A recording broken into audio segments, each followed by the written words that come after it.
কি লাভ সিংহাসনের, যদি রাজা হয়ে থাকে পাগল? রাজত্বয় করিবে কে? সেখানে কি প্রজারাই হবে রাজা?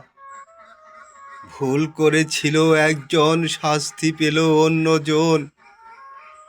এই পাপের দায়ভার নিবে কে? নিদোষী বনবাস থেকে অপরাধীকে ধরে নিয়ে এসে দেখে রাজা নেই সিংহাসনে। সেই দিন আশেপাশে যাহারা ছিল, আজ তাহারা কেহ নেই। আমি আজ বিচার দিব কার কাছে?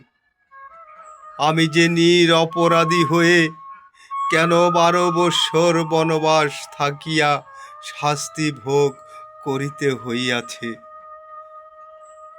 এর জবাব দিবে কে, বলতে পারো?